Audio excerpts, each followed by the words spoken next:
how much do you really know about evolution, physics, philosophy, theology?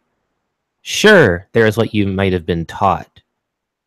Taking evolution as example, the whole allele frequency changing over time, the common ancestry, the mutations, the random adaptations, and stuff of that sort. But how much have you tested yourself? How much of this comes from just purely other sources, citations, other scientists, other authors, even other people who are actually even quoting these guys, so it no longer becomes a secondhand source, but a third-hand source, or even a fourth-hand source? Have you seen this stuff in a lab yourself?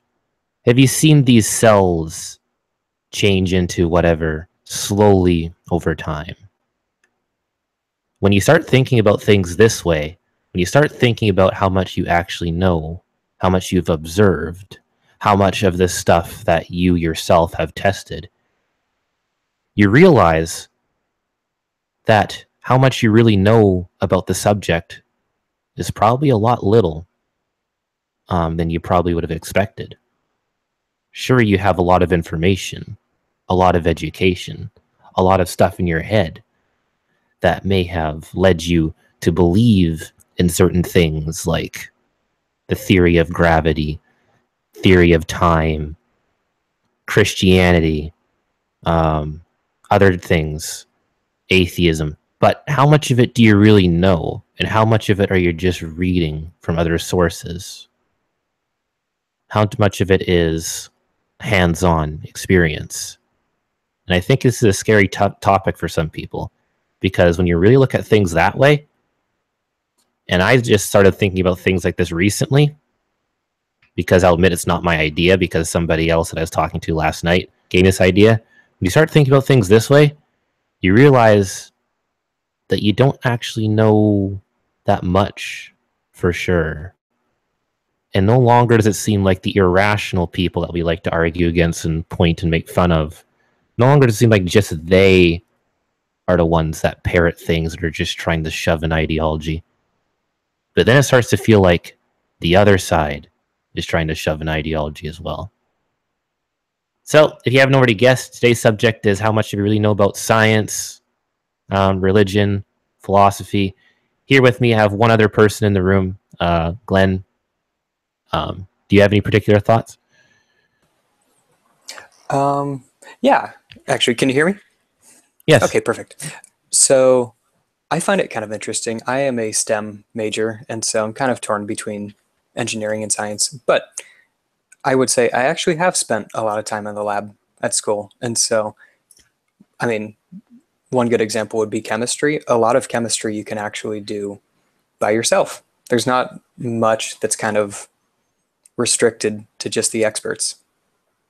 So, right. But to contrast that, particle physics, I have to take people's word for it, or cosmology. I mean, and so I think for things that we can't physically test ourselves, there either has to be an inherent amount of trust, but I think the trust has to be earned from the journal that people are writing to.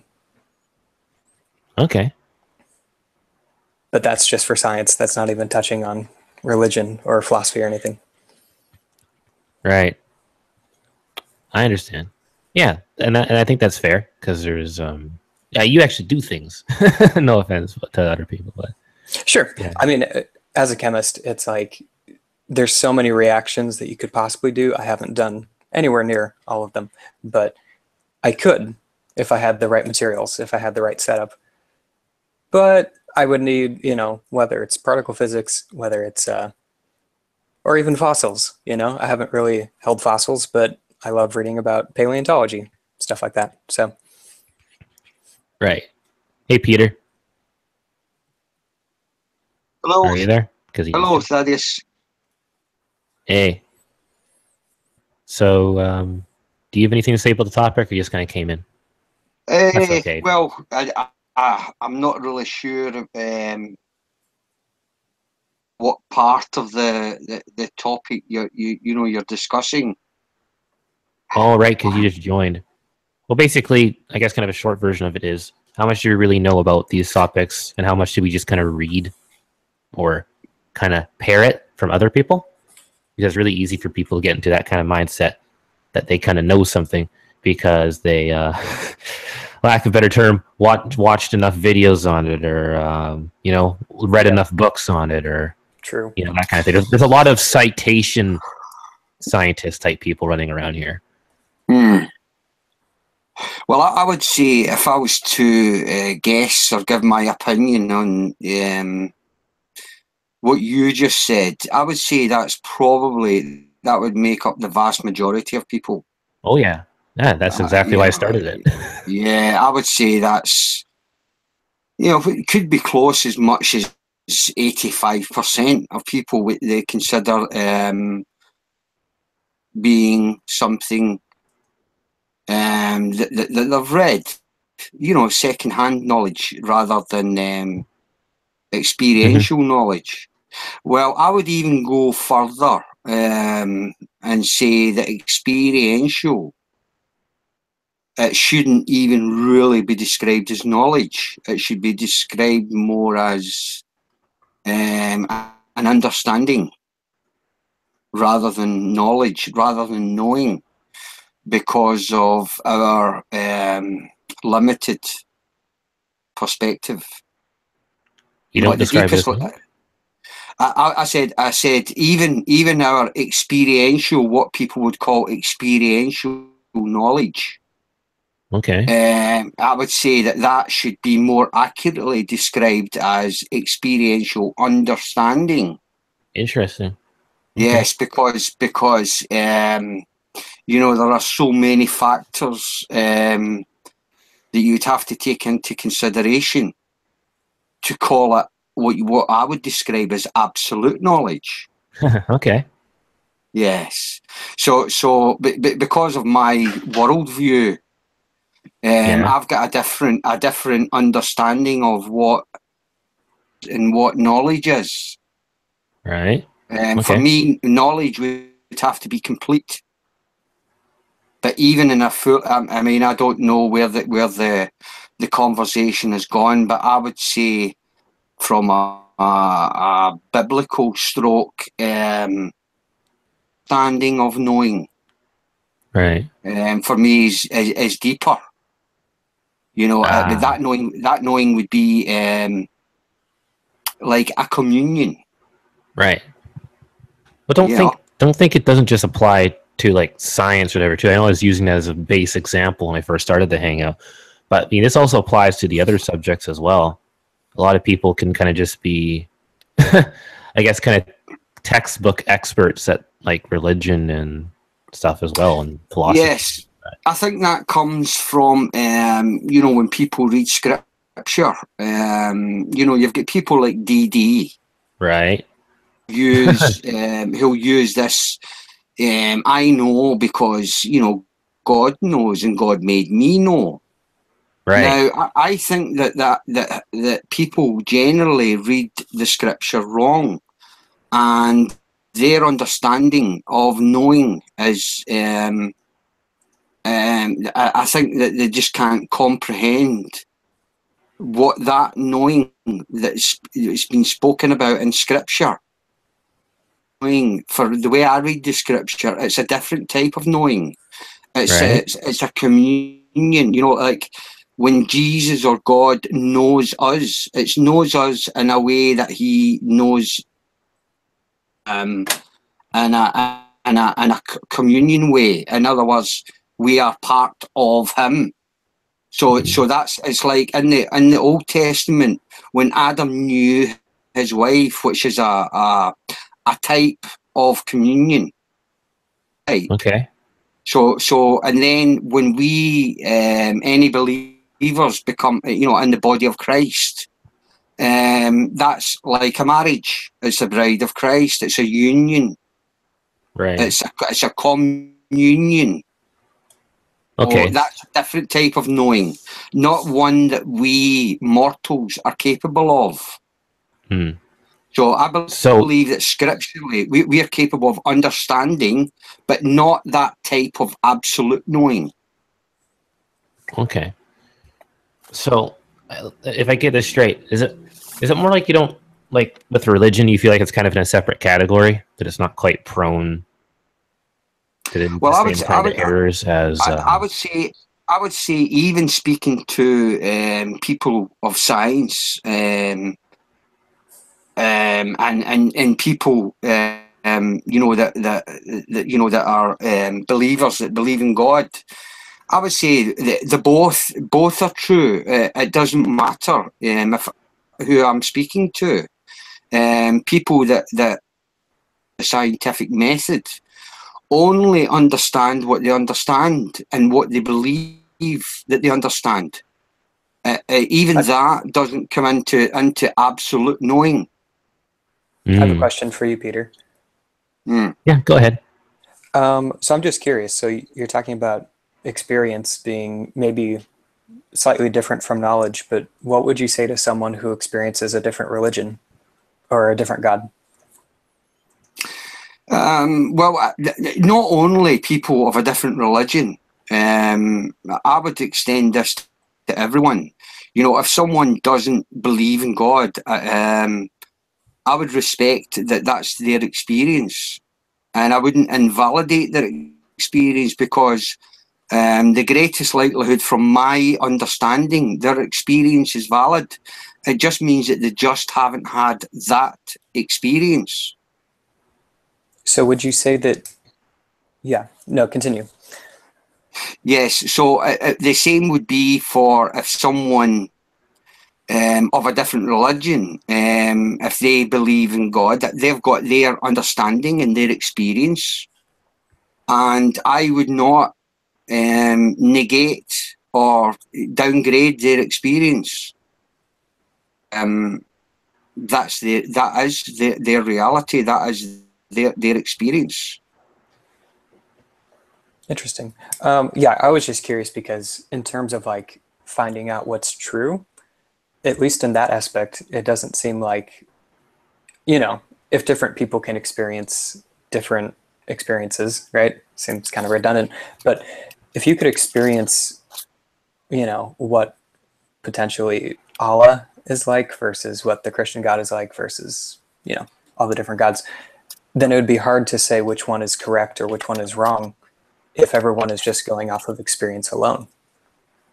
Yeah, well, I would find it very interesting if I met someone who believed in Allah, and they were speaking from an experiential point of view. In other words, they believe because that's been their experience. Because most of the people that believe in, you know, the people that profess to be in the Muslim faith, it seems like, or the ones that I've spoke to, seem to put their faith in the Quran teachers. So they're putting their faith, in my opinion, in other people's knowledge and other people's interpretation.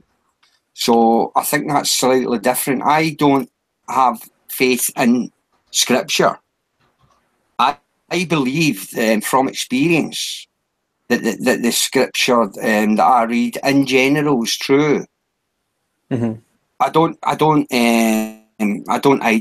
you know, scripture. I don't think scripture will save anyone.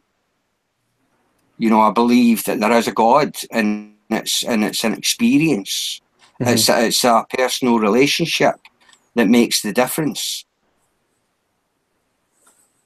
If I'm speaking to someone of a different belief system, I'll just focus on what we agree is true,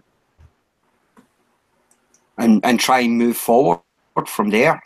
And if they claim to know, then I've got a million questions for them. In other words, I think honesty and truthfulness, I would hold that in the highest regard. Because there's somewhere to go, in my opinion.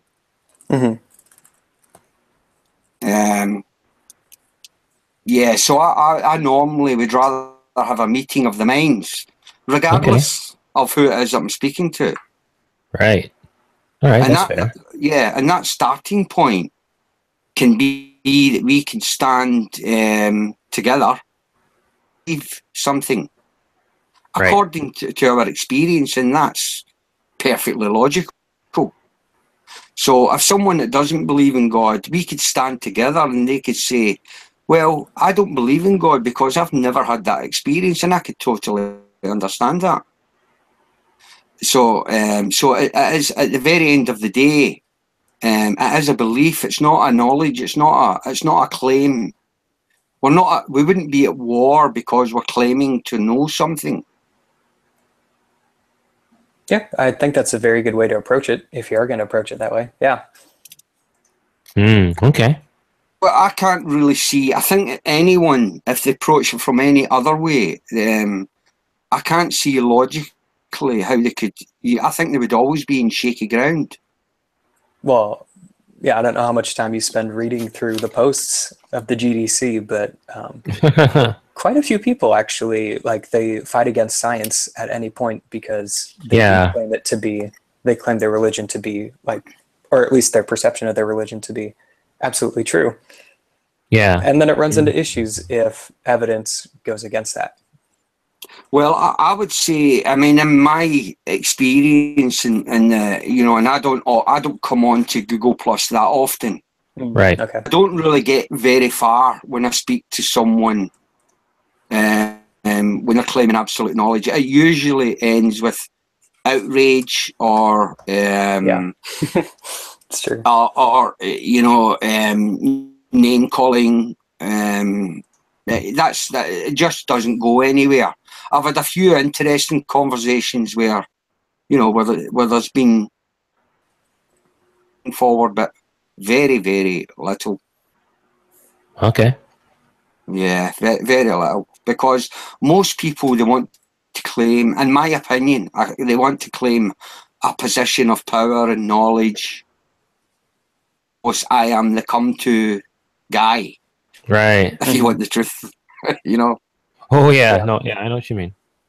That's actually interesting because you seem to actually view things a lot different than a lot of the theists that we deal with here in this community, as far as their approach to science and all that kind of thing.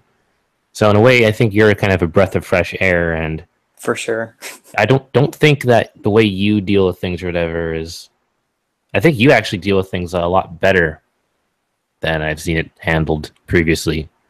So it's kind of good that you're able to come to terms with all that stuff instead of having to throw something out.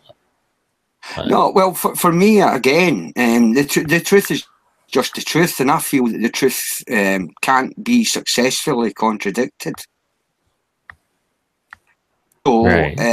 you know, if I'm speaking to someone, and I believe that although there's probably misinterpretations of scripture, and you know, certainly it's probably not 100% recorded correctly, but in general, I believe that the general message, correct, Okay. and it's held up to be true for me. Now, when I've been speaking to other people that believe in Jesus Christ, now I don't describe myself as a Christian. I describe myself as someone that's in the body of Christ. Oh, okay. Okay. That's interesting. Because, well, if you say you're a Christian, if someone says to me, "Are you a Christian?" my next question is, does a Christian go to war? And if the answer is yes, I'm not a Christian then, because I wouldn't kill someone. And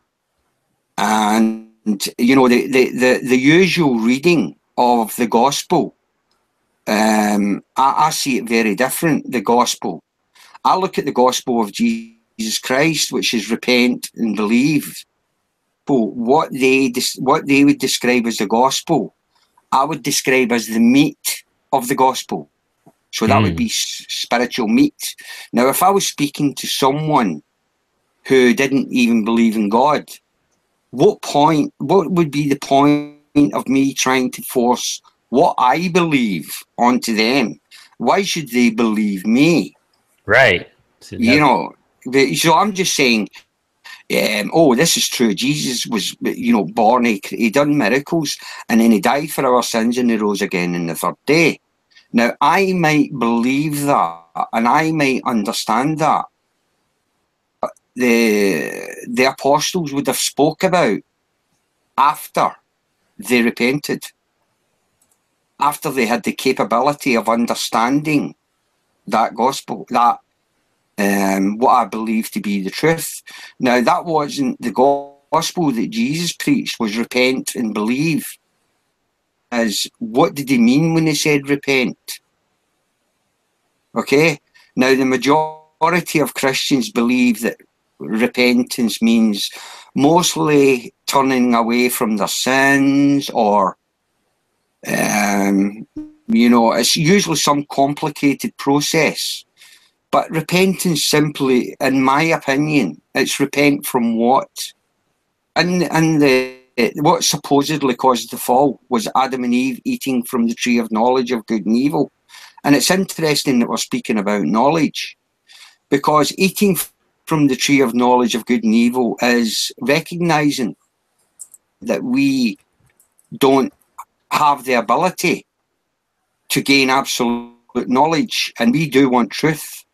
And I think repenting is simply acknowledging that we can't possibly, in this universe, or in this, we can't find truth inside this universe. So therefore, if there is such a thing as truth, we need to turn to the truth. So repentance for me would be turning away from the knowledge of the world and simply asking God. Okay. So, yeah, again, it seems like you have a much different approach to this whole, I guess, you know, how much do we really know thing, because it's like, well, in order to answer that, you just basically go ask the creator, right? Is that kind of your answer? But it's not even burdensome. I mean, one of them, if let's say I was to try and preach, or people were trying to preach the gospel, what they're really preaching is what they believe to be true. That's what they're preaching, their own belief. Now, when Jesus was telling people to repent, it's not something that's difficult. He's just suggesting, ask God. Man, you know, don't try and get your knowledge from someone that can't possibly give you the knowledge. First of all, someone needs to get their eyes and their ears open to see the truth and hear the truth. Then they can hear. Then, you know, they can see what's true. And it's really, in my opinion, it's as simple as that. It's not burdensome. It's not a burdensome process. Okay. Just that we have some other people in the room. Did anybody else want to add anything there? What they wanted to say? Because no offense or anything. You've been talking like for a long time, so. No, not a problem. Anybody else? I actually had a few points to make, but I'll let anyone else speak if they have something to say. Hi, how about any of the new people in the room? Yeah, I'm just trying to catch up with the conversation. Oh, sure. Yeah, if you just want to listen to a bit and see what we're saying, that's totally fine, and then you can chime in. I have a real quick question. What is the main topic this evening or afternoon or morning, depending on where you're from? Main topic is how much do we really know about science, philosophy, and religion? Like, what do you mean by that? Like, you think that what our current scientific knowledge could be lacking, or? Our current scientific knowledge has the problem with the fact that not everybody is the actual experiencer, with lack of better terms. A lot of people are what a lot of people really like to call around here secondhand, like, sources. Or you take the scientist's word for it. This happens a lot around here. It's not just talking about science. I'm talking about there's a lot of secondhand militarism when it comes to philosophy, and even the theologian type people around here as well. So, you know, the 3 points that I have to make might actually kind of sum up what we've talked about so far, and maybe even just propel the conversation a little bit. So if you guys don't mind, I'll just say my 3 points real quick. Okay, so I actually think it wouldn't be practical for every single person to experience science the same way. So it wouldn't make sense for every person on Earth to repeat the same experiment over and over again, just because it would be a waste of time. There wouldn't be, really, there wouldn't, I don't know. It wouldn't make sense. It makes sense that we actually differentiate into different fields and become experts in those fields. Right, and I understand. Like, again, I understand the practicality of it and everything. It's just that when you go in here and if you really want to have credence to your arguments and stuff like that, it doesn't help if you're just basically a parroter, in my opinion. Oh, I agree. Like, if you're professionally debating a certain subject and you're not an expert in that subject, it doesn't make any sense. Like, especially here in like the great debate community, people say, well, how do you know that? And you just cite somebody. It's like, oh, true. I don't know. It just doesn't.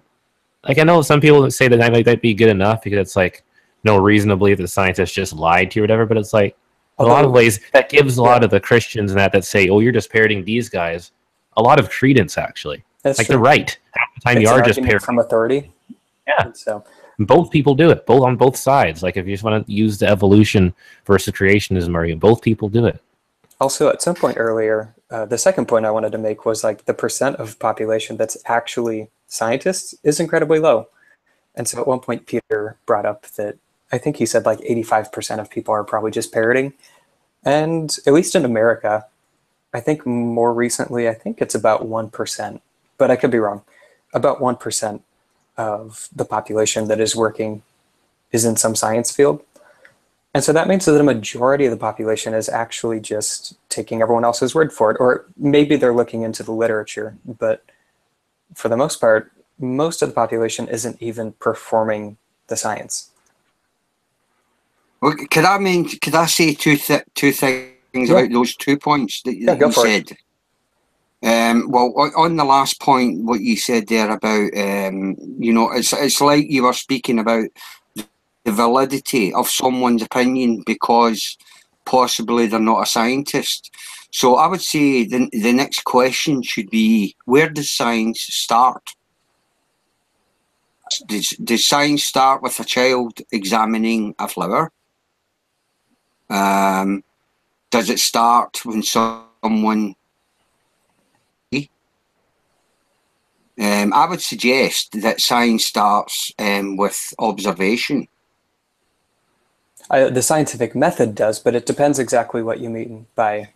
I mean, does scientific, like, the inspiration to become a scientist? Yeah, it might start with observing something in nature and then being curious about it. Yeah. But the scientific method also starts with observation, too. Yes. What I would be guarded against, you can have someone who has a science degree. He might be well up in his field of science, and he can still say silly things.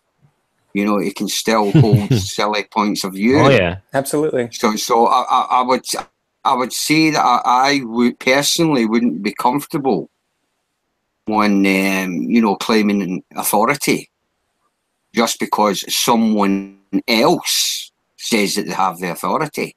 I would think it kind of depends on the situation. But for example, like if Richard Dawkins said something about biology, I think it would make sense to listen to him. But when someone speaks out of their field, that's when you have to realize that it's like, well, yeah, they might have really silly beliefs. It could be weird political beliefs. But if they're an expert in their field, that's they're what an matters. expert in their field. But that's it. It doesn't mean they're an expert in anything else. So a degree in science doesn't mean, that you're smart. That is actually something I had firsthand, without going into much details, yesterday. Met up with the psychologist, and there's other things that just obviously are not in his particular field. But I'm not going to doubt his particular field of expertise. But here's the thing: he was like, he was like a Christian psychologist, and he was a young earther and stuff like that, right? But that kind of makes sense in a way because you might think, well, how can someone be so illogical about? But it's like because those are not the fields of expertise, They specifically studied psychology. I would understand them to know about psychology, that kind of thing. Not like they're going to look at everything else. So they still might have silly beliefs on other things, but it's in their field that matters. Like notice how that fallacy of appealing to authority. Notice how it's only really a logical fallacy if you're appealing to authority for somebody who's not an expert in that field. Like, right, right. Otherwise, it's not considered a logical fallacy. Yes, exactly. Yeah, but see, on your first point, I think I think it's the language that's the problem. So rather than people claiming knowledge, if they would just rephrase their language, and rather than saying this is true because Dawkins says it's true, if they said, according to Dawkins, this is what he thinks, that would be honest, truthful conversation. Yeah, that's a good point. Yeah, and I think that's the problem, appealing to authority, because I've often had someone, quibbling with the definition of a word, and, they'll use, let's say, Collins' dictionary, and I would just say, well, that's according to Collins, according to his definition of what that word means. Oh, so if I could just reply to one of the comments in the live chat. Scuba Steve said, so you can't have an intelligent conversation if you're self-taught. What the heck? And I'd reply back to that as, yes, no, you can have an intelligent conversation if you're self-taught. I'm not denying that. The problem is, though, you don't have any real confirmation of your knowledge if you're self-taught, if you're just looking at these things on the internet or just listening to some of these people in the great debate community and all that kind of stuff.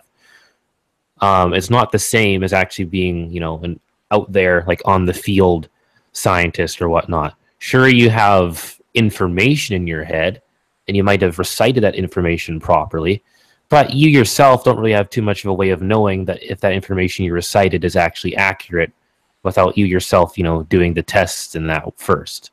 So it's not about not being able to have intelligent conversation, because I guess you can. But as far as about who's right, like if, say you're an evolutionist or whatever, and you got to a squabble with like a creationist, both you guys, are getting your information from basically two different, you're getting your information from basically the exact same way. I know people don't like to hear this, but you're getting your information the exact same way. Creation is probably quoting Kent Hovind or Ray Comfort or something, right? Evolution is probably quoting Berkeley or Dawkins or something.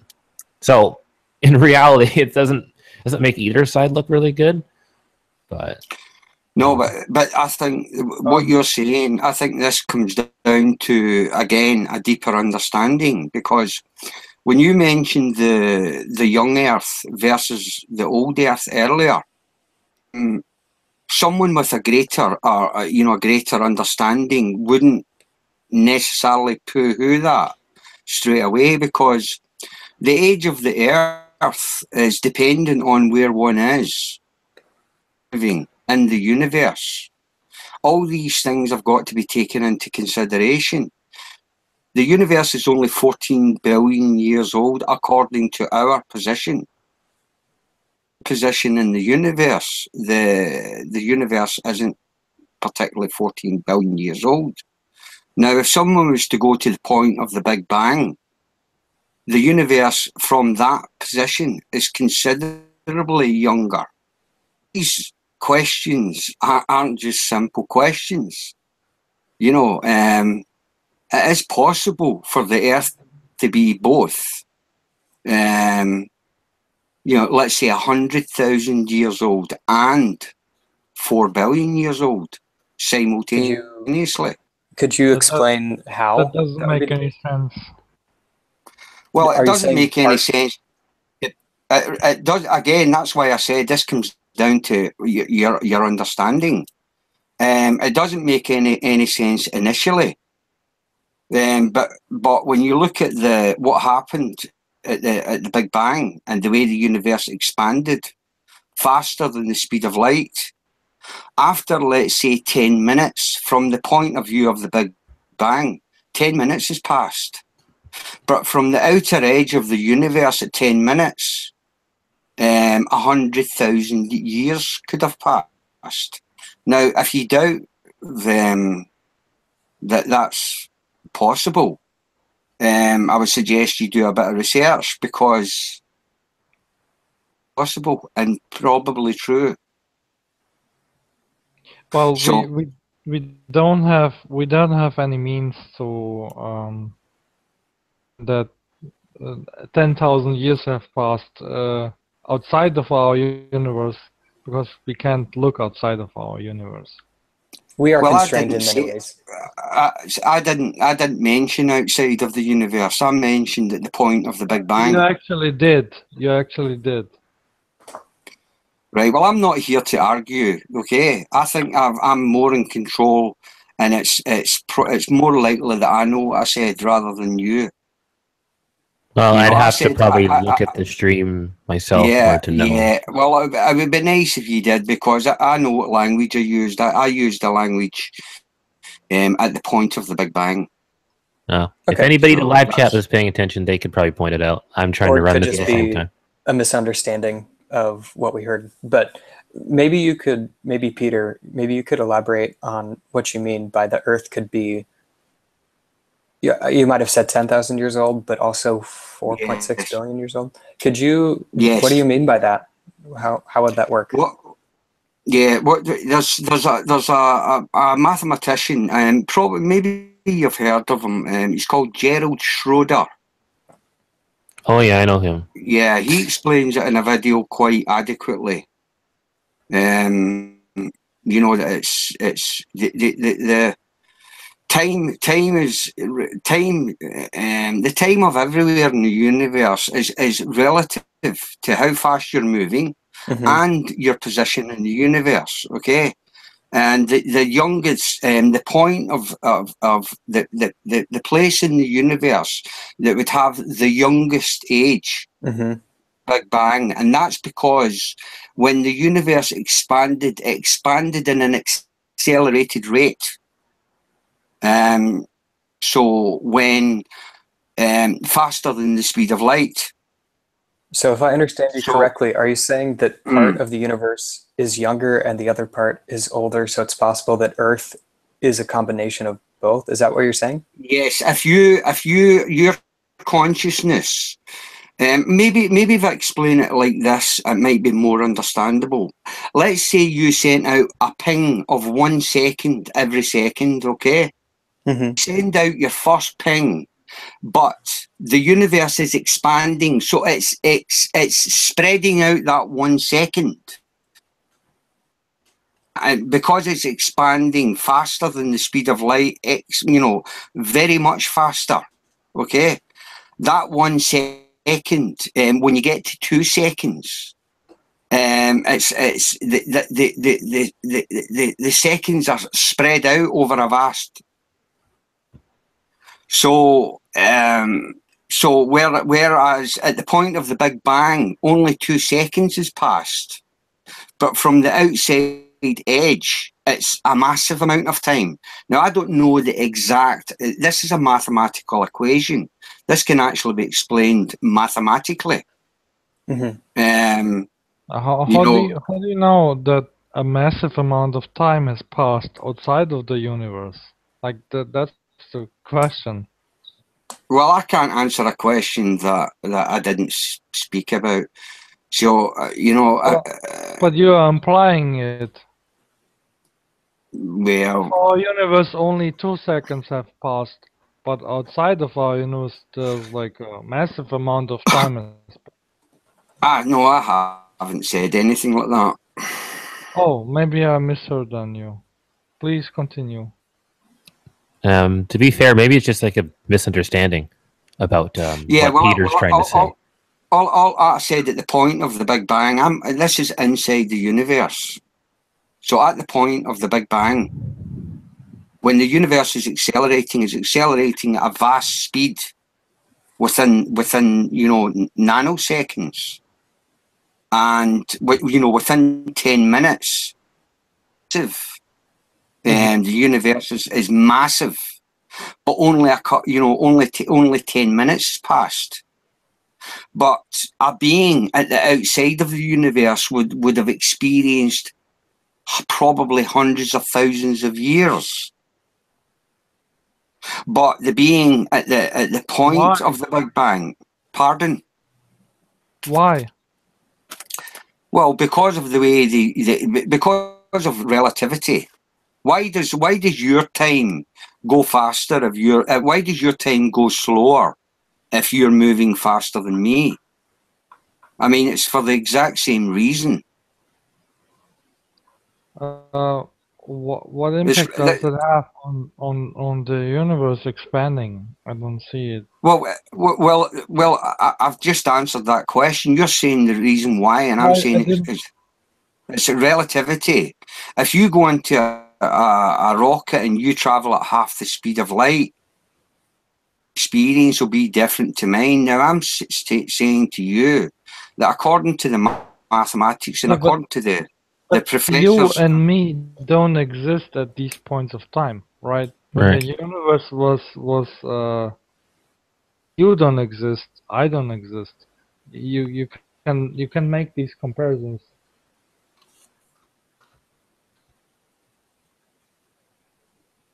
Are you trying to? I'm just telling you what's reported and what's been reported. You can either go and look at it or don't look. I mean, I don't know this to be true.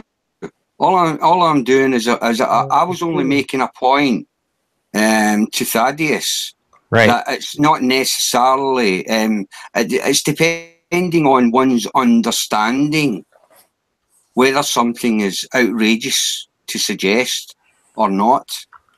I'm saying that these, I mean, all you need to do if you don't, you know, if you think that what I'm saying isn't possible, try and find a physicist. He doesn't really need to be at the top of his field, and he'll confirm what I'm saying.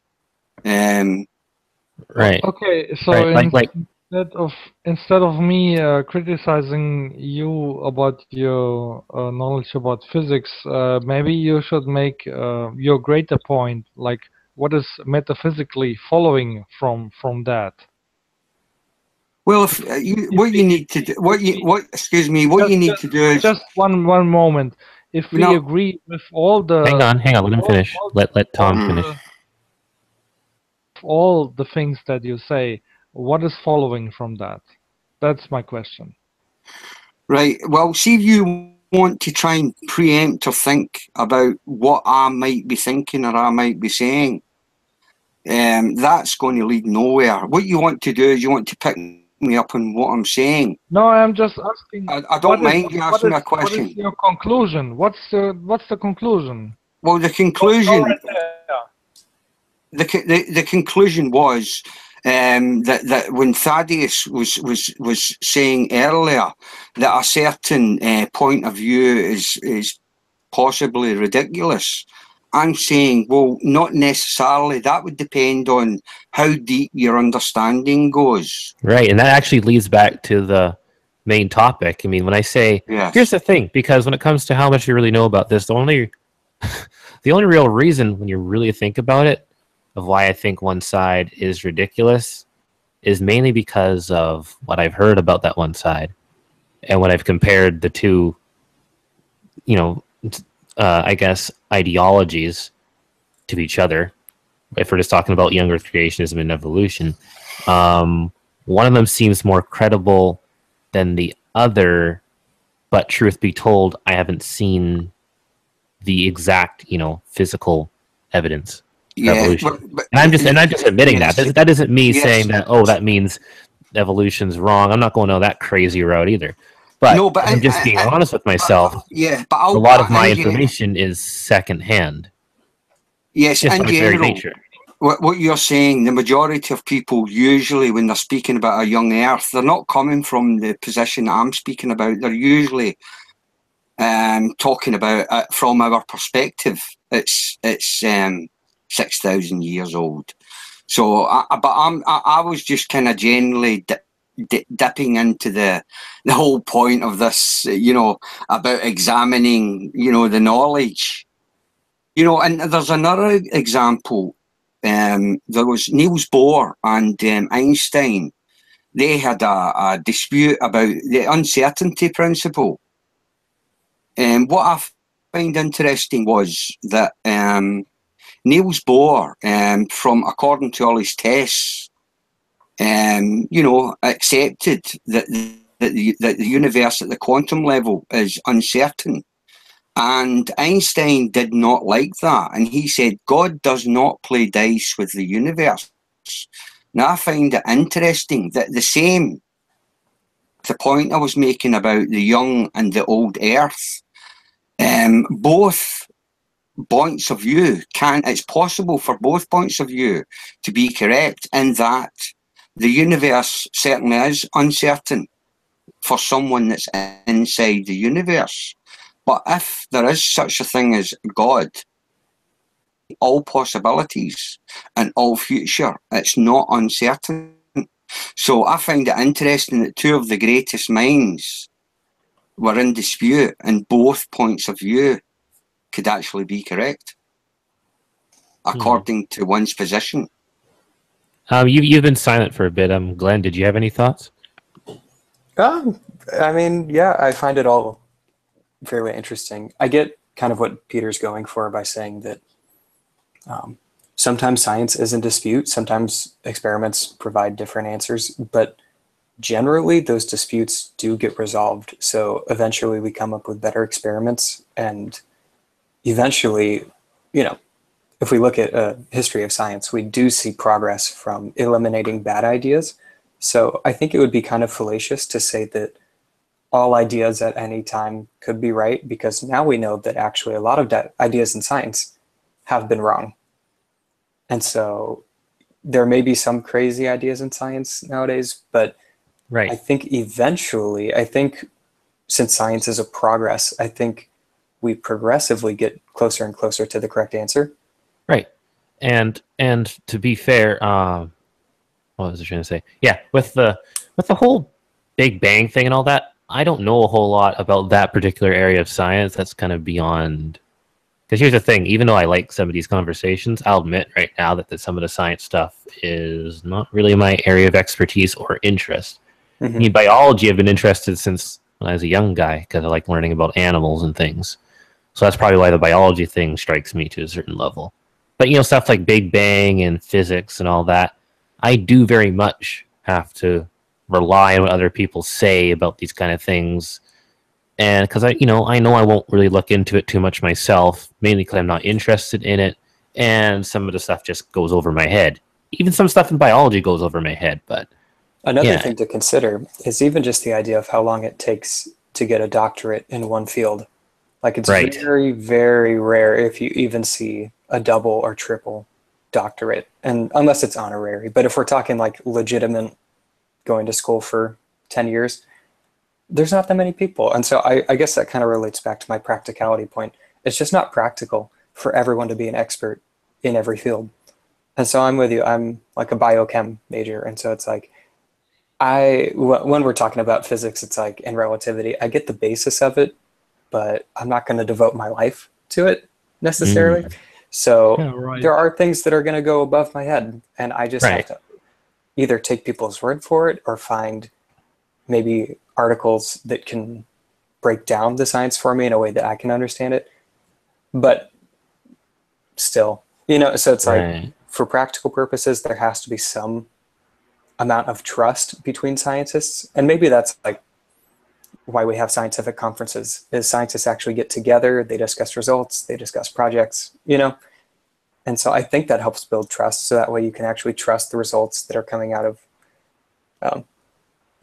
different journals. But there's also peer review too.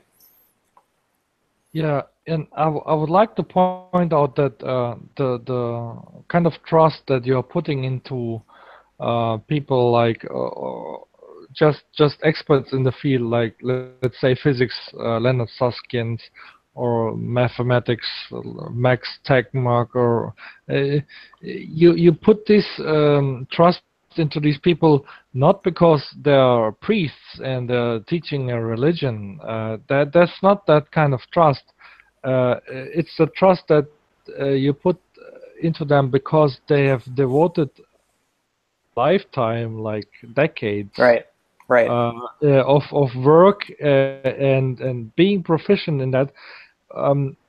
And you could do the same, right? You could actually follow all the works and quote unquote back check if they did it right if you want to do that, but you have to spend your own lifetime on that, and you can't spend your own lifetime on all the fields that you would want to back check. So you have to kind of trust the experts in the fields, but it's not a religious trust, and like the priest is telling you what you have to believe. It is a trust that you say, okay, this person has actually invested his lifetime in this field, and he has a certain knowledge about it, and Right. his conclusions are trustworthy because of that. See, and I kind of have to actually disagree with that, because some people around here, I don't want to say they treat it as if it's, again, I don't want to say they treat it as if it's a religion the same way, like, you know, someone who believes in a god or whatnot does. By the way, this is coming from somebody who's not an atheist anyways, but not a Christian either. But anyways, the thing is, though, they still do treat it kind of like, it's hard. Like, it's not quite a religion, but it's like religion in a sense. They do treat it like it is kind of an effective authority, and I see people kind of do it quite a bit around here, where it's like, you know, it feels like they kind of quote somebody's name kind of just as so it has like the name kind of recognition on it or whatnot, or because this person said it, therefore it's credible, you know. And I don't think that's a really good way of going about things. I mean, I get why people do it, because again, you can't study it all, you know. There's got to be some ways where you do have to rely on other people's methods and all that, you know. You're only one person, you only do so much. But at that point, a lot of the time, you know, especially if you're fighting somebody, you know, on the internet, whatever, where they're spreading pseudoscience in a lot of ways when it comes to that kind of thing, you look no better than the people that are actually spreading the pseudoscience. Well, because you're both just getting your information from these weird secondhand sources and stuff. Oh, okay, but it is a term of how much do you investigate? Like, I can read papers from Leonard Susskind, right, about physics. I'm a physics layman, and I certainly understand some of it. And if I would find contradictions or something that doesn't make any sense to me in the papers, then I would point it out. But I don't. So I see that as far as my understanding is going, I read the papers and it makes sense, and the rest of the paper that I don't understand, I kind of trust that it is also right. The part of the paper that I do understand was right as well. So I'm kind of giving it the benefit of the doubt, because I can't reach the level of understanding that the expert has in this field. Another way to potentially think about it is, like, since everyone has their own field that they're experts in, it kind of makes sense to think there are probably going to be things that you don't understand. And so it's not always the case, but just kind of hear me out. It's more likely that the part of the paper that you don't understand is due to your lack of misunderstanding instead of the paper being wrong. Now, of course, there's tons of bad science, but if you see part of the paper that you seem to follow, maybe it's like there's 10 steps in the physics experiment, and you understand like the first 6 or 7. Well, even if you don't understand how the last 3 make sense, it doesn't mean that it's necessarily wrong. And so there has to be some amount of humility of understanding how much knowledge you have, and then comparing it to say, well, I'm not a physicist, so it's probably the case that the physicist is correct, or at least on the right track. Maybe they're not totally accurate, but at least they're closer than I would be. Yes, but see, rather than looking at it in the term of this is knowledge, if the scientists from the bottom to the top looked at it in this sense, what they're trying to do is they're trying to get a deeper understanding of the truth, and recognise that whatever understanding they have at any given moment, understanding, and that understanding can always get deeper and deeper and deeper. So that's the difference between claiming this is rather than this is the way it looks. I mean, after all, science is just what I would describe as an observable, agreed fact. It's not an absolute fact. And that's regardless of almost any science. Right, because the science actually does change. It May I add a has, point to that? especially for things like evolution, all that, how they viewed things. Because you used to have, like, what's his name? Like that Lamarck guy, like Lamarckian evolution. That's no longer how people view things anymore. So as people have gotten more information, I mean, the consensus has definitely changed. Saying that something is an absolute fact like that can be a bit of a mistake, because that goes against pretty much how science has worked and how we even got to this point in the first place. Yeah. And who's to say that our understanding of things won't change in the future? So let's say you and I, and this is the way life just generally operates. Let's say you and I were to agree that the sun, that the Earth goes around the sun, and it takes approximately a year. Now, that's not to say that that's not true, and we can agree that that's a fact. But then, if we could observe that event point of view, and from a deeper understanding, and let's say look at the molecular structure of both the sun and the Earth, and then understand that at a deeper level, and then even deeper, you know, going down to the energy interaction. So there's always a deeper understanding of any event. And I think the scientists at the top of their fields, that's the way they operate. I would say it's only when you go down the levels that people start to speak, and this is a fact because I've done this test and this is the way it is. But if you have a conversation, the top physicists and the top people of the fields, I would say that they would be they would be more thinking that their quest is a deeper understanding always. Okay. Yeah. I have a point to add to that. Just yesterday in my science class, we were talking about how, like, literally everything is up for grabs in science. So it's like any law could be probably better expounded upon. Any theory is probably incomplete. It might be on the right track, but it makes more sense that it's probably incomplete, and that we have more spaces, and that there's, you know, always more to research. And so, yeah, Peter, for the most part, I agree. Like, we may not, and it would be almost, you know, conceptually impossible to understand every interaction between every particle in the universe. Seems a little bit, you know, I don't want to say impossible, but impractical. So yeah, it just makes me think. See, this is the thing. It's impossible. It's impossible because of this, because we cannot possibly take up the same position in time and space. So no matter what event happens, a minute pace, everything, the light hits your eyes at a different time from the light hitting my eyes.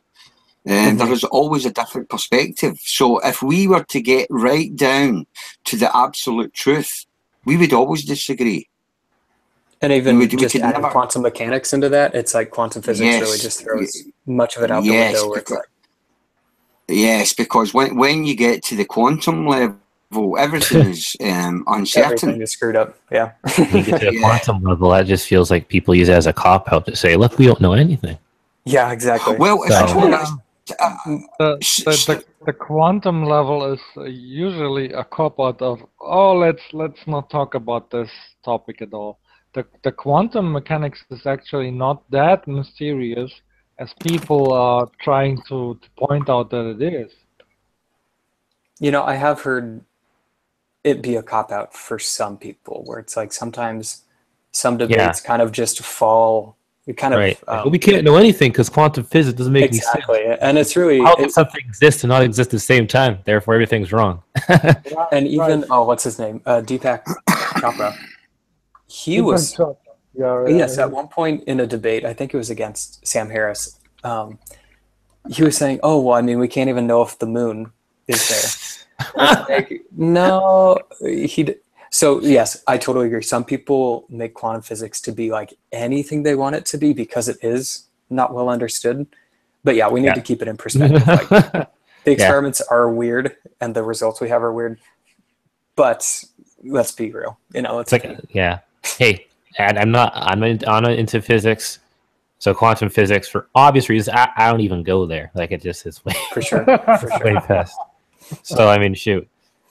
Like, if don't get a whole lot of physics, how am I supposed to get quantum physics? It's like, I have a tough enough time when the object's existing. Exactly. Okay? Let's not make it so the object exists and doesn't exist at the same time. Exactly. So. Well, I like to talk about quantum physics, but in a sense, this is an area where it's like you're going into a minefield. You can say something wrong, but at the same time, you understand. If you understand quantum, that I do, you realize that a lot of people that are actually talking about quantum physics, they don't know nothing about it. They just throwing out words. In that sense, I'm trying to actually avoid the topic. So I don't like to That's probably smart. Physics, because it is like walking into a minefield. You're probably going to say something wrong. I think probably more people talk about it than have degrees in. I mean, but for example, the people that want to talk about quantum physics actually don't know much about it. Yeah, exactly. I mean, there's a little bit of quantum physics in chemistry that I've dealt with, so I've used a few equations, but a lot of it is physics, and not very many people want to take the time to learn the physics to even understand it, but then they want to talk about how quantum physics changes everything and how, you know what I mean? Yeah, maybe you should have the actual physics nailed down first, and then you can focus on quantum. I don't know. Yeah, the only way to speak about it honestly is to to say according to Zellinger. Yeah. According, and that's the way I would generally speak about that subject, because when you do that, you're not making a claim. What you're doing is you're speaking the truth. You're speaking honestly, and recognizing that they could be wrong. Yeah. Proposing. Right. Well, it's like a lot of things. It's like certain people could be wrong, but some things are more likely to be wrong than others. So. Yes. Yeah, but you could also question the concept of there being an absolute truth or being an absolute reality. That's the worst. So I don't even want to get into that. Shoot. Yeah, that just goes into deep philosophy again. Is anything true? Just going. Yeah, right. Just going from the quantum physics level, right? You could say that there's actually no absolute truth. It is relative to your own point of view. I think a lot of religious people are saying, well, there is this postulate. We are postulating that it has to be an absolute truth, and we are trying to find out what it is. But the question is there actually such a thing? And how do you know? So. How do you know there is such a thing? I think so. By definition, there has to be something that's... Yeah, what about this? If someone looks at a tree, okay, and I think everyone here would agree that we all perceive a tree in our mind's eye, okay? Yeah, I'm just talking about if we I'm bugging you. Yeah, so we all can perceive the tree in our mind's eye, okay? So that's a subjective. The next question for me would be for to even possibly have a subjective, there must be an objective. So there must be an is. Okay, you already pointed out the problem. We are all observing a tree. What if nobody is observing the tree? Does the tree still exist? Well, that's Is there a local reality? Yes. If you're speaking about monkeys and I speak about elephants, I've just totally changed the subject. So for you to respond to what I'm saying, there's something wrong with what I just said. If we're all subjectively observing a tree and we agree, there's nothing wrong with what you said. All right, so you're just posing a different question. No, I'm just saying you are already answering the question. You're kind of begging the question because you said if we all observe it, then that's the case. But what if we don't observe it, right? Right, if so if you don't... observing, if the prerequisite... Do you see why I don't like deep philosophy people? If the prerequisite that you are saying is true, then yeah, we all agree. Yeah, but that's just like me saying to you, so I'll suggest that we're not even speaking now. I mean this is exactly how stupid it gets. I think I get the point that Peter's trying to make, and I might be able to sum it up slightly better. Yeah. Okay. So basically, Peter, if I understand you correctly, you're saying if we all have this subjective experience, then there must be an objective truth, or at least an objective. And that is definitely a good question to go deeper into in philosophy. I don't really think we can address that here. But I think Tom's question, or I guess his response, was basically, okay, but what if no one is observing the tree? So he's not saying that you aren't observing it, but it's like if no one was to observe the tree, then does it exist? Because that means that there's no subjective well, and experiencing it. I could only tell you what I personally believe. According to that, I personally believe that without I believe that consciousness is the foundation of everything. Right. And that's an interesting philosophical position to hold. But it may be, it may be. I agree. I know. I can't speak to it like with certainty, but it's possible. No, of course, but science is for me, from what I'm reading about the scientists and their testing, their observations, is they went down to the quantum level, and they seem to be going down to an informational level, like the universe is made up of information. It does seem to suggest that the foundation is consciousness, but that's certainly just a theory at the moment. Okay, yeah, and I get what you're saying. It's just philosophy, but yeah, I get it. Like how would you know for certain or whatnot? Depends on your perception and how do you know if your senses are lying and all that. But I mean, eventually you just kind of got to go like, look, let's be real for a minute. You got to start somewhere. Or you're just gonna drive yourself crazy. Yeah, I would suggest that somewhere must be that philosophical thought.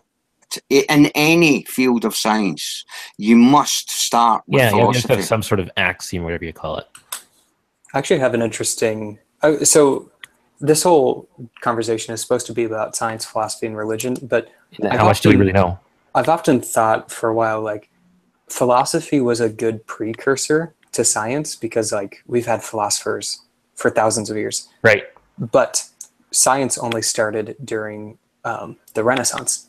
Or at least that was kind of the very early science. Yeah, because then you got stuff like alchemy, which later on became chemistry. But it just makes me think like science can sort of, I don't know. You guys, I still consider chemistry kind of a form of alchemy, kind of. Yeah, the modern science developed from philosophy. Yeah, and so like the process of science and using logic within science, it kind of has its backbone on philosophy, but sometimes philosophy, I don't know, I was thinking about this the other day. Have you guys heard of the thought experiment of like you can never reach the finish line? Like you go halfway to the finish line and then you go halfway again and again and again and again. Have you guys heard of that one? Yeah. I forget the name of it. Is that not the Zeno's paradox? I think. Yeah, the paradox, like the rabbits. Yeah, you can never cross the other person in the race because you'll always only get, like, when you move forward, they're also going to move forward. And so something like that, we clearly know that it's wrong, but philosophically, you can prove it to be right. It's one of those things. It's one of those things where it's like, in reality, this doesn't make sense, but in philosophy, it does. Exactly. And so it just makes me think there are some areas where, like, science has clearly shown philosophy to be wrong. Do you know the reason? I think that is just a paradox, and the paradox. Yeah, it might just be a paradox. I don't know. Right. No, I think what you're speaking about here. I think the definition of a paradox is a seeming contradiction, but it's actually not a contradiction. I guess it would seem like it is impossible that the rabbit ever overtakes the snail or whatever the turtle, right? Whatever low velocity creature that he overtakes. But in philosophy, that might be sound, but in reality, the rabbit overtakes the creature, right? Okay. So, I know that Peter, I know you want to make a point, but I just want to say one more thing, and then I'll let Peter. So basically, I just drew out this little thing. How's it going? Is that the correct way, or is it backwards? What, the arrows? Okay. No, you guys can read it, right? Okay. Yeah. In my mind, I just sort of view it as like science kind of rides off the backbone of philosophy, but then there's also just a lot of back and forth that happens. I like as well that too. visual representations. Oops, just muted myself. So, I don't know. It just kind of makes me think that there is a lot of back and forth, and there's some areas where science has to be based off of philosophy and the foundation of logic, but then there's other areas where science has clearly shown. I mean, just if you read a few old philosophy books, it's like sometimes they're totally off, even though it sort of logically follows, but it's like, so it's like it makes sense, but you're still wrong. Exactly. Yeah, I'll let Peter do the see the paradox that you're speaking about. That's similar to, I stay in the UK. Now, if you were to take a measuring stick and measure, the boundary of the island. You do know science is actually a philosophy too, in a way. Yeah, it's true. It's true. Yeah, so you kind of stuck using it whether you like it or not. Maybe not the deep stuff, the ridiculous things, but still. Yeah. So, Peter, are you talking about the what's it called? The paradox. It's the not the landscape, but it's like the border. Yes. Or whatever it's called. If you were to go around the island and measure every square foot, now if you use a smaller ruler, you'll get a different measurement, and that will happen apparently into infinity. But now we've realised that when you particle and you go smaller and smaller and smaller, it was thought in the past that you could keep getting smaller and smaller and smaller, but now they understand that you go into what you call a qubit, which is a virtual particle. So there is a limit. There is a limit down the way. You can't keep halving it. Eventually what you come to is a virtual particle, which is the quantum world, which is, it doesn't, a quantum particle doesn't, take up any position. So it all goes back to quantum. What's your point? What's your point? The point is that paradox is solved by that understanding. Yeah, that's true. Did multiple personality want to chime in? Because you've been here for a while. MP? Yeah. Give us your thoughts. MP. He can't. I can't hear him if he's trying to speak. He's not muted, I don't think. No, he unmuted, but I don't think I can hear him. Oh, now he's muted. Now you're unmuted. I don't think your mic works. Yeah, I don't think it's on or anything. He's playing games with Try changing your mic settings, and you might be able to get it. Nah, can't I still don't hear anything. Oh no, but maybe he is actually saying something. We just don't know. He could try chatting. Oh no. Oh, he might have to refresh. Yeah, That usually happens. That sometimes happens where no one can hear you, and then you gotta refresh the thing, and then people can like hear you again. But I mean, maybe we could hear him, but you know, it's a philosophical question. Like, if we're not trying to hear him, can we still hear him? Hey, he's back. All right. There we go. Let's broadcast it. We could all pretend to not hear him. Right. Exactly. You don't know. You never know. Let's give him a chance to say something, and if not, then we can move on. Yeah. We still don't hear you.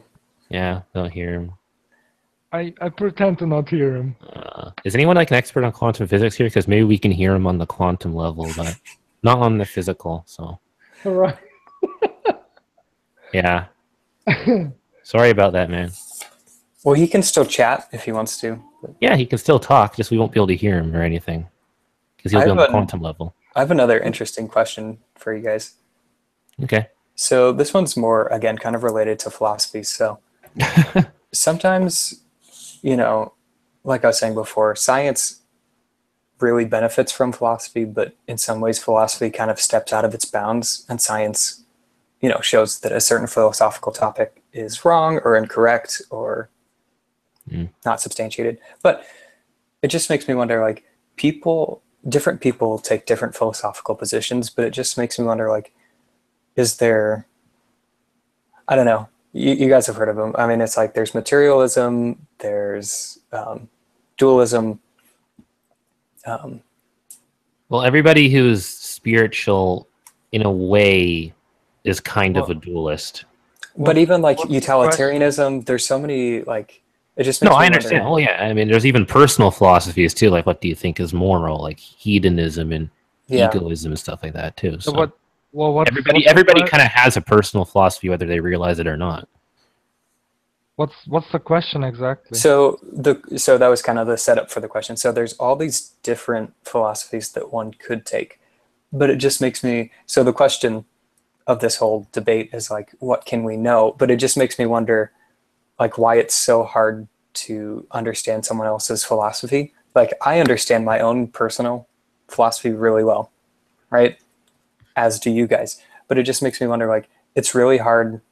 Like, I'm not really a dualist, but for someone to say they're a dualist and to give what they feel as a logical explanation, and then I give what I feel as a logical explanation, but then they can't see my viewpoint and I can't see their viewpoint. You know what I mean? And so I'm just like kind of curious, or like that little quantum barrier pops up. Exactly. So I just wonder, is it just personality that it gets down to, or is there actually depends who you're arguing with, by the way. I mean, shoot, if we're just talking about here in this community, I mean, you might be able to actually reason with somebody you don't know you don't get their philosophy with, but you know, people like rational theist Matt, on the other hand. True. Dealt with him. It could just be the way that they present it, like their attitude about it as well. Yeah. Like maybe some people just can't get past the smugness that some people have about their philosophy being better than others and stuff. So I think sometimes it's a personality thing, because we're not all a bunch of logical computers as much as people. We're actually really emotional when you think about it. We're emotional animals. And so a while ago, I presented a question to the Great Debate community in the form of a poll. And I was basically just asking, like, have you ever changed someone's mind? And if so, like, what was it about? Because it's so, at least nowadays, it just seems like it's so rare when you actually change someone's mind, because everyone's just so stuck and stubborn. Yes. And so, yeah, but a lot of people voted yes. Like, but what do you guys think? How would you know? How would you know that you changed someone else's mind? Well, they would tell you. It's like you're debating them, and then they say, like, "Oh, you know, you're right. I was wrong." So they have to admit it first. Yeah. Otherwise, no, I think the reason that happens is because people generally come from the position of knowledge, rather than coming together and trying to go towards a deeper understanding. They're starting off from a position of debating, And how can one debate anything other than to think that they know? But you see, I'm having the position of, well, I have my own knowledge, but if I am confronted with somebody else who has a different opinion, and he has better arguments to defend his knowledge that is some kind of in controversy to my knowledge, then I might change my position. And why wouldn't I do that? Because but first of all, if his knowledge is more correct and he has better arguments, and maybe I was just not aware of these arguments, then it would be wise for you to reconsider. Exactly. It would be I would be thankful to him that he changed my position, because now I have a stronger, a more valid position that is based on better arguments. Right. So why wouldn't I change my position then? But everybody comes with his position of knowledge, and I don't think, well, talking for me, for myself. I feel like that's kind of unrealistic to expect people to not come at anything from a position of knowledge, because there's just things you experience, and therefore your brain goes, look, I know this because this is what I've read or happened or whatnot. Or maybe even like how do you even come from a place of not having knowledge? Like, shoot. That's true. Yeah. Or maybe the person that you're talking with. That's how the brain works. In order to go against that, you're going against the very way that we even perceive things and function in life. Yeah. No, not necessarily, because really, if you didn't come from a position of I know this to be true, and you came from a position of this is what I believe to be true, and this is my understanding, and come to what would be what I would describe as an agreement, a meeting of the minds. So a starting point, and then moving forward, agreeing or discussing. But if one comes from a position that they already know, then how can they hear anything more? If they already know, they don't need to know anything more on that subject. So they're not really listening. What they're doing is they want to argue.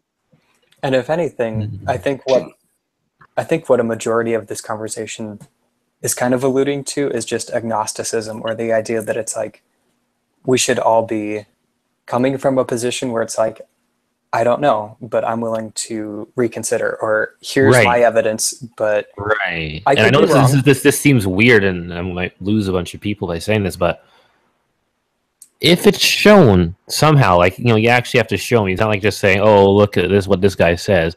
But if it's shown to the point where you can actually convince me that the statement, is true or whatnot, I could possibly become a young Earth creationist.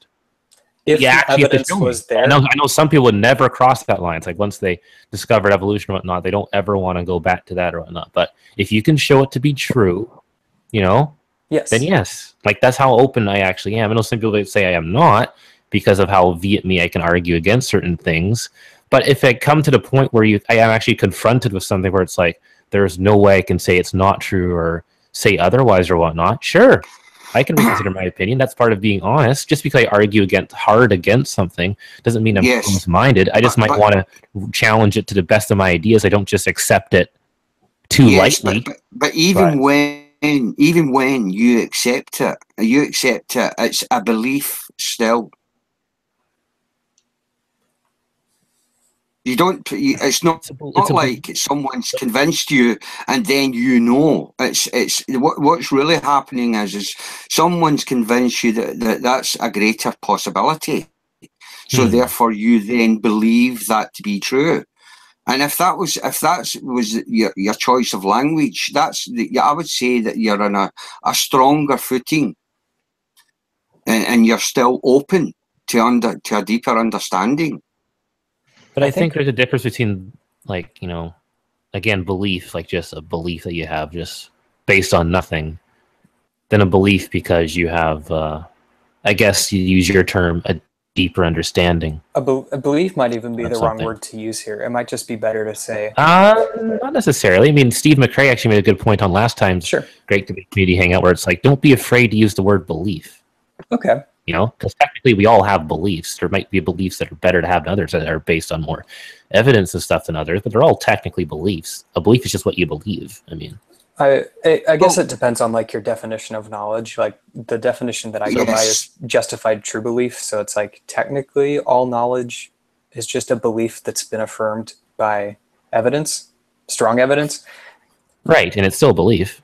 But it's almost like belief is the step beneath it. So it's like beneath, or it's like belief is below knowledge. I think you're conflating belief and faith and something.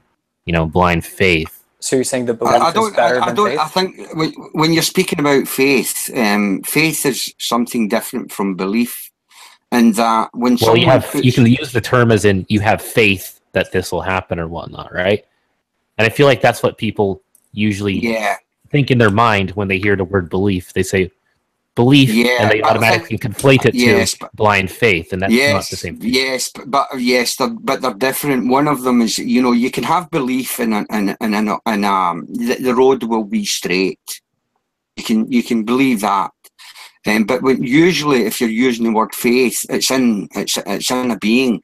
You know, you would have faith that your partner will, you know, be faithful, or you would have faith that you know, your father will bring you food on a Saturday. But that faith is based on experience. In other words, because you know, that's happened, you know, every other time, then you would then say, I've got faith there. But that would usually, for me, the correct usage wouldn't be in an object, it would be in a person. Well, this basically just all boils down to semantics at the end of the day. Yeah, I think we're using different words here to mean different things. So yeah, and that therein lies, I would say, a big problem. You know, when because people use, I've heard a lot of people saying they don't know the difference between faith and belief, because they'll use them interchangeably. Or even, you know, if you want to go that deep, to go back to the original conversation, how much do we really know about science, religion, and philosophy? You can even go like, how much do you really know versus how much do you feel you are educated on? You know, like how much trivia you have versus what do you know? That's kind of the point I'm trying to make. Going back to what Glenn said earlier about science in the past, and then, you know, the scientists nowadays, they've got a deeper understanding.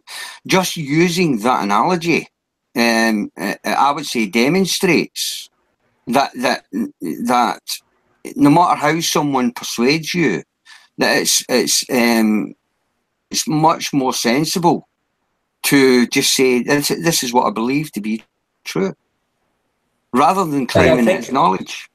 I think that ends a lot of arguments, Peter. I think that actually, because then you're not getting into like a really angry debate with someone. You're just saying, oh, well, that's just, you know, you're either arguing better from authority by just saying, oh, well, this person says this. And then you're really avoiding a lot of issues. Right. And don't get me wrong. I just believe ... you know, and then that also helps. Don't get me wrong. I understand it is a more, in a way, honest position to come from. At least it's a more humble position to come from than simply stating that you know something. But I feel like that kind of avoids at least half the stuff that this community is about. I like the entertainment, but there is entertainment factors, yeah. Right. But I understand what you're saying. It's just I disagree for other reasons. Did anyone else want to add something? Because there's a few other people. Well, let's say you get someone. Okay, if I was speaking to someone and they say, I know this to be the case, I would usually answer, well, that's fantastic, because I've got lots and lots of questions. Right. So if someone wants to put their neck out and say, I know this to be the case, well, I can, and it doesn't matter who they are. It doesn't matter if they're Stephen Hawking. Right. It's like yes, if he wants to claim that there's a black hole in the middle of every galaxy, right? Until he says to me, "Do you know what, Peter? I don't know." This is totally random, but I'm just curious where you live, Peter. Are you currently like in the UK? New Zealand. Yeah, I'm in Glasgow in Scotland.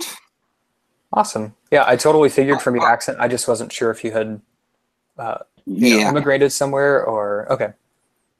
Okay, Yeah, I thought it was a New Zealand accent, but anyway. I knew it was either Scottish or Irish, but anyways, that was kind of a sidetracked.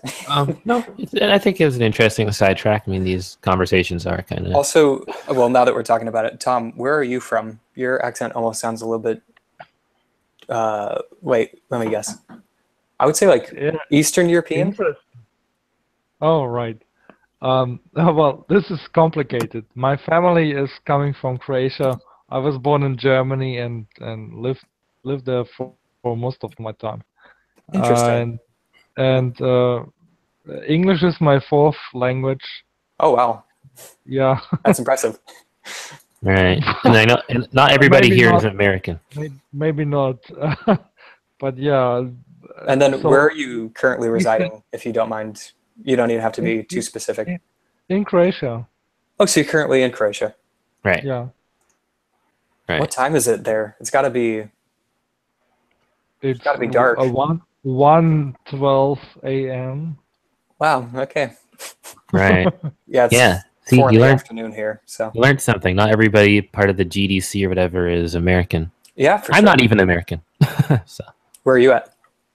Canada. I think the great thing about the great debate community is there are also Europeans. There are people from around the world.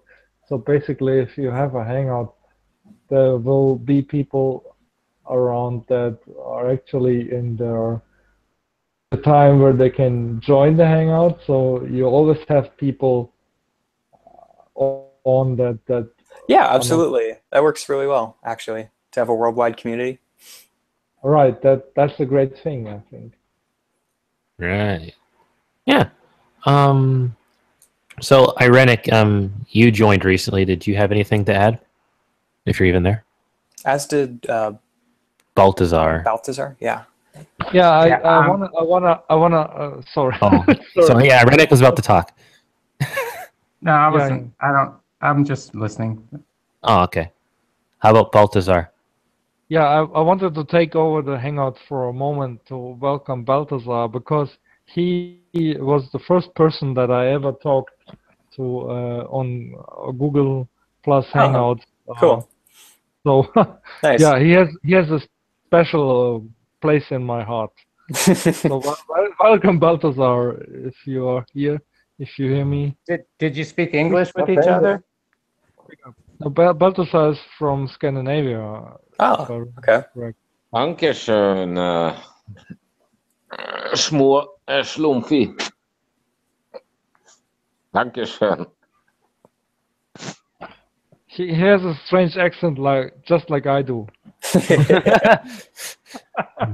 Yeah, come on. Everything's strange when you're not the one that has the accent. Actually, I've wondered that for a while. Like, if I was to move to like the United Kingdom, would people think that I have like a weird accent? Yeah, he's a funny American accent. Technically, I mean, shoot, we like Americans and I'm a Canadian, but yeah, Canadians and Americans were technically the ones that have the accent. But true. Let's not get into that. Do you know French if you live in Canada? You're supposed to learn it like in elementary school or whatnot, but I sucked. So I don't know French. I mean, I know we do have bilingual packaging and stuff here, but I mean, yeah, doesn't mean everybody knows how to speak French, even though they kind of push that on us, but I don't know how to speak French, so. Gotcha. Yeah. So. Chaque jour, je pense seulement à toi. Right. See, I have no idea what you just said. That's even better then. Right. Like, it's actually funny. I was actually visited my family the other day, and I brought over my Monopoly game, and it has like the bilingual like cards and stuff. No way. That's awesome. I didn't separate the cards though, because there's like French cards and there's English cards in it. And when we were playing, I just kind of shuffled the whole deck in there. And I was playing with my little brother, little sister. And the funny thing was that when she picked up like a chance or a community chest card or whatever, she picked it up and it was like the French side. She started like reading it like as if it were English. That's so funny. Sounds so funny, but oh man. Yeah, but no, just because you're Canadian doesn't mean you know French, so that's true. I had French for 4 years in school, and I think I would probably understand like half what a Frenchman is saying to me, but I couldn't respond.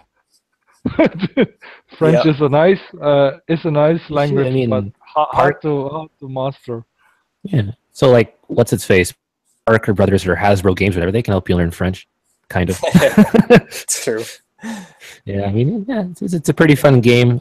Just it helps if you actually understand it, though. Exactly. Yeah. So, but yeah, just to get back on topic, whatnot, though. Do any of you guys know what the Hangout's title is? Like, you guys just came in. Like, how much do you really know about science, religion, and all that stuff? No. Okay. Yeah, I remember the title. All right. But got someone else listening in. Right. Yeah. So I'm probably gonna like end this pretty soon, unless someone else has like anything significant to add. But since we have some new people watching that weren't watching last time, I think it's really important that I kind of just read this out just a little bit again, just to make sure. I guess maybe I have like one last question for you guys that you could chime in on, and then we could finish it up if you'd like. But right. So getting back kind of to like one of the earliest things we're talking about. So we're talking about first-hand knowledge versus second-hand knowledge. So first-hand knowledge would mean you are actually in the laboratory doing the experiment. Right. And so second-hand knowledge would be maybe you are reading papers from that person, and third-hand knowledge would be like maybe you heard someone talk about the papers that they, so you can be progressively further and further removed from the science, or at least from the original content. But it just makes me wonder, what would be like a practical amount of first-hand knowledge and second-hand knowledge that we should strive for? Like, should we maybe all have like 10% first-hand knowledge of science, or maybe 5%, 1%?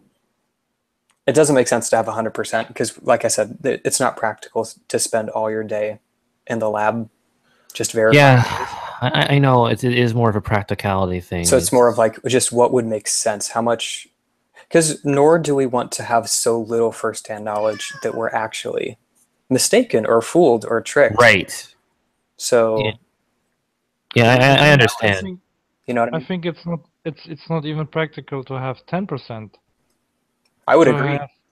To have 0%, because well, all of us more or less, I guess, except if you're really a fortunate one, you have to have a job and kind of earn the money, and you're not necessarily in the field that you are trying to have knowledge about. So you're not a physicist, except if you are in the field doing experiments and getting paid for it.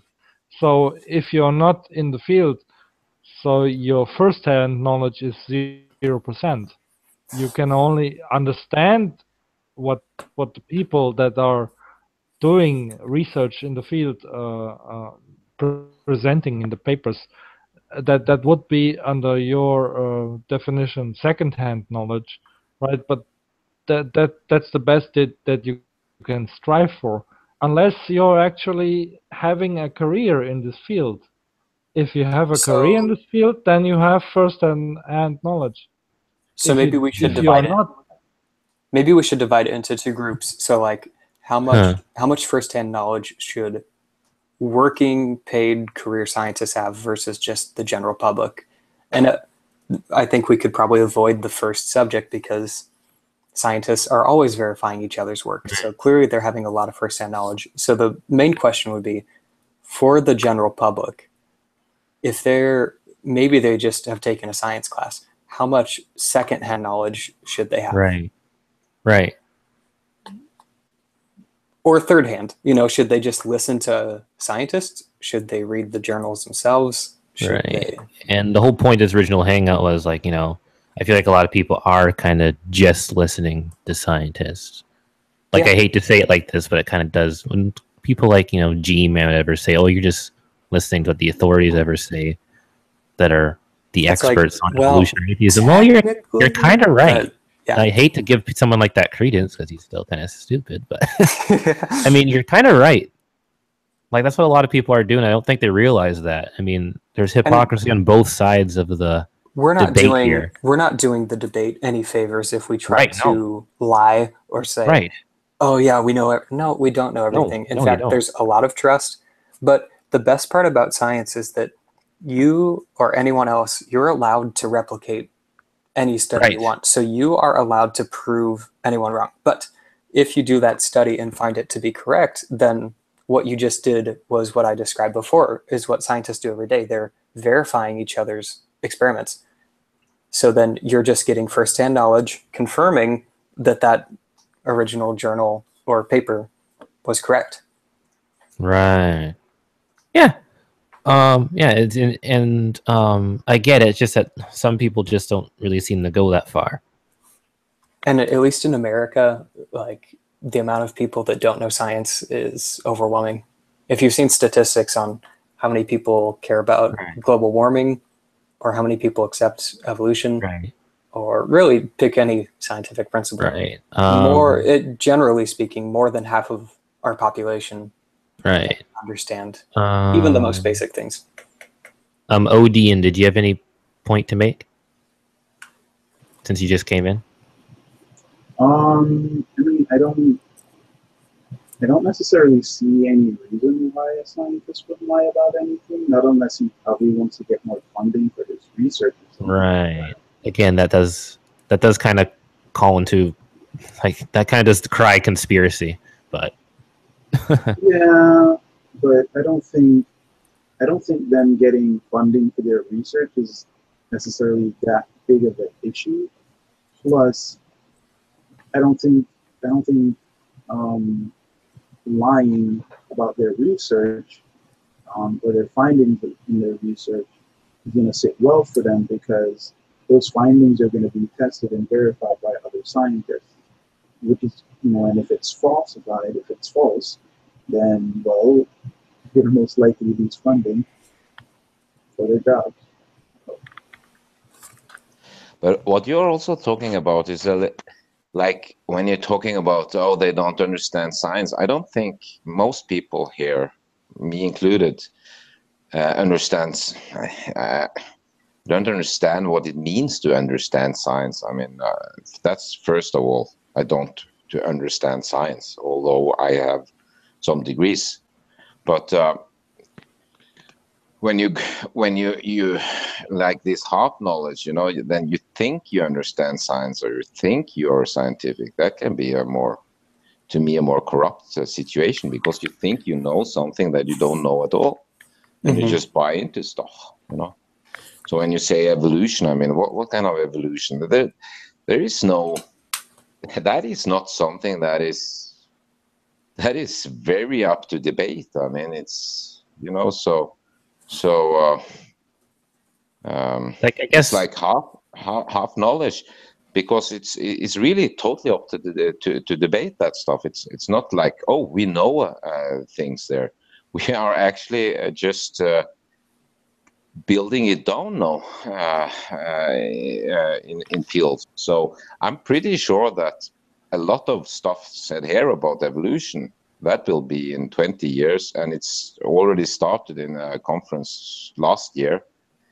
It's just the third wave is taking over. So everything that you say, oh, I understand science, if it's, it's like you don't understand it, and you like a bunch really of things. Understand it.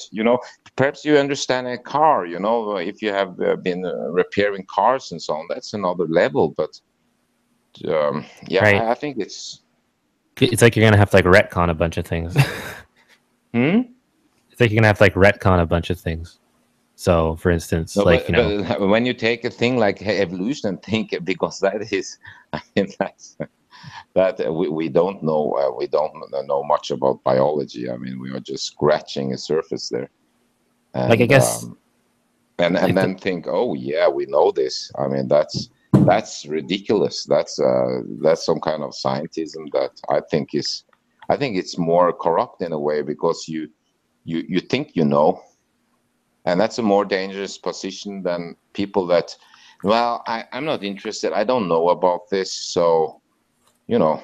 Can I add one thing? More honest position, you know, in a way, you know. I don't care. I just, you know, I go to work and drive the bus. You know, I'm not an expert in science, you know.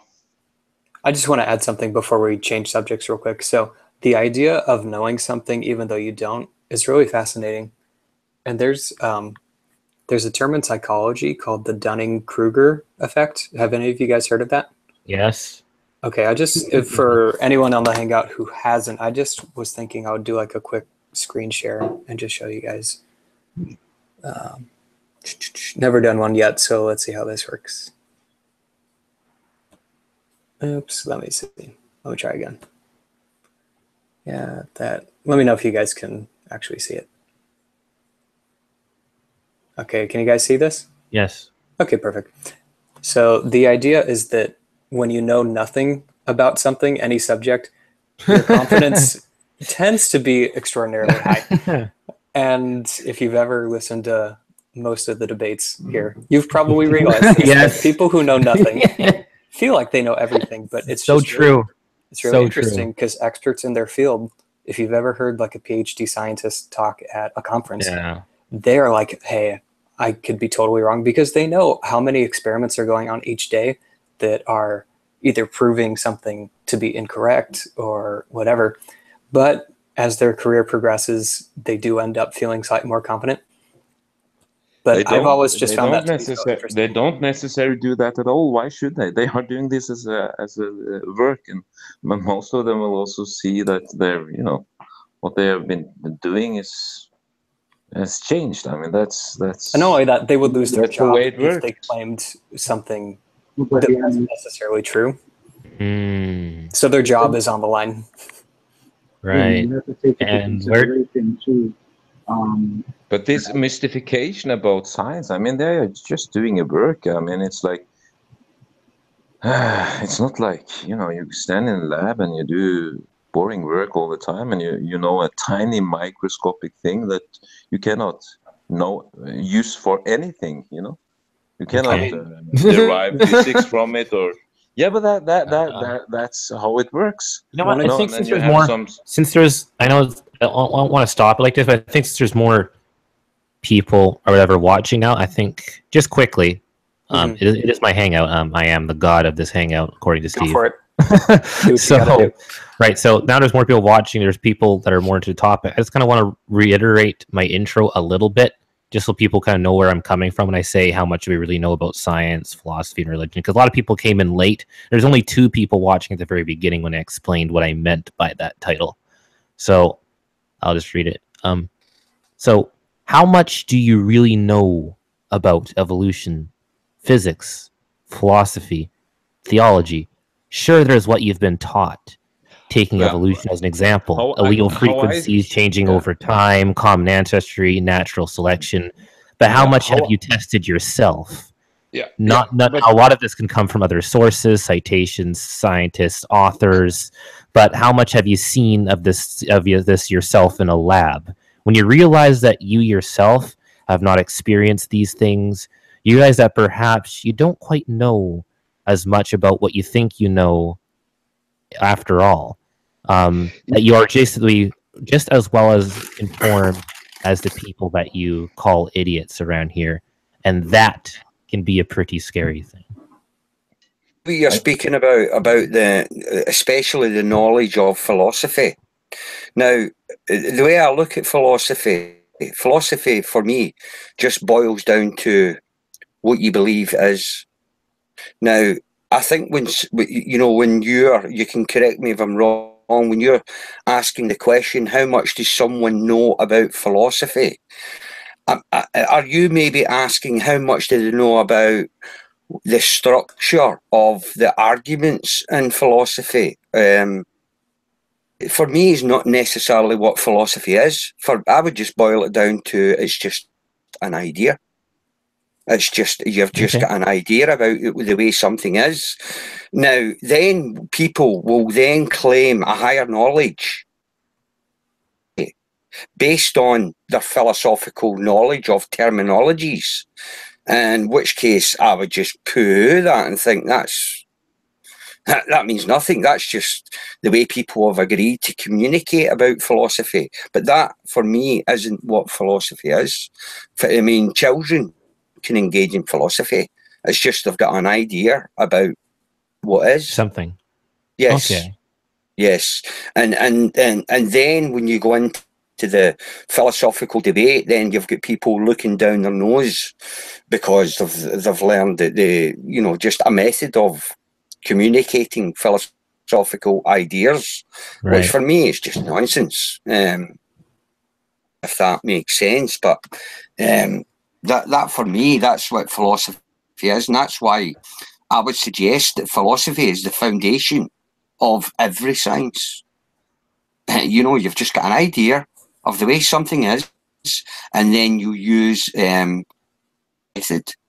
to prove that your idea is correct. And within using that scientific method, there's where the great possibility of having mistakes arise. It's not in the philosophical idea, because you can't go wrong with philosophy, because there is no wrong. It is simply. Okay.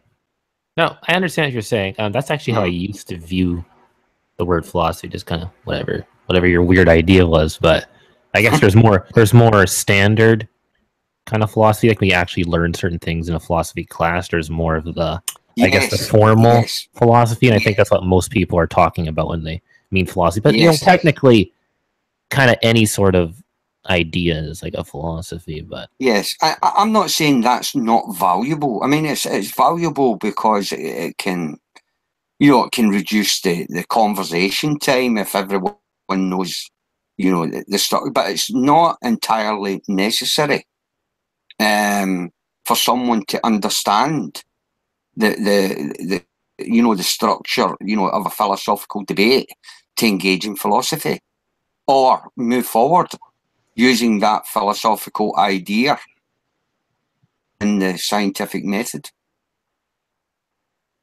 For me, it takes it's far less important how much someone knows about the terminologies. That's depending on who you're speaking to. You could be speaking to someone that thinks that knowing the language somehow makes them superior. And if that's the case, then my child, English and Visayan, is extremely intelligent because she can speak a language that people can't speak, or billions. So I just look at it in that way. That's just a method of communication, and you shouldn't necessarily get a degree in that. Okay. So yeah.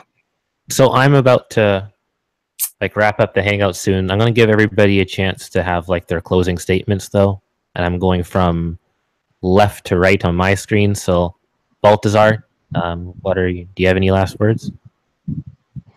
Yeah, I mean, if you follow science in general, I would say the direction is going very clear. Is that we know less and less. So in biology, it was very simple and very easy, and everything was sorted out where Darwin and so on, and until Crick and so on, and same in physics or is it astrology? No. We just know 5% of the, we know 5% of everything that is or can be, So for me, it's just we are not closing gaps. Of course we are closing, but it's just widening, and it's so obvious. So we know less than we ever knew. Science about who we are, where we came from, and the universe. We never knew so much. It was much easier before when we had less knowledge. Right. Glenn, what are your last thoughts? Yeah, I think most of the points that I've wanted to make, I've already made. And so, yeah, I would just thank you guys for the good discussion. And right. Yeah, I'm just glad we kept it civil. So, Odian, your last thoughts? If you're there. Oh, okay. Yeah, I'm here. Can you guys hear me? Yes, yes. Okay. I mean, I don't necessarily think of it this way when it comes to trusting scientists, right? Or the scientific method, right? A plumber has his method of how he's going to fix your pipes or install your boiler or whatever, right? And then, you know, if you want any of that work done, you hire him because he knows what he's doing, right? I guess you can look at a scientist as being the same, right? In terms of philosophy, I tend to kind of look at philosophy as like the study of like maybe a theoretical basis of a particular branch of knowledge, or like maybe an experience or something along those lines, right? And therefore, I think, you know, when you go into certain discussions, when you're discussing certain things, you have to settle on the meaning of certain words before you even move forward. And I think that's the issue that a lot of people have, right? Just lay people, because you don't need to know every single thing structurally when it comes to philosophy, you know, to have a philosophical conversation, right? The basics that you really need to understand is that, you know, let's agree on certain terms and let's move forward. So, oh yeah, and one more thing. As soon as I got into Hangout, it's like finished. So I'm kind of salty. That's okay.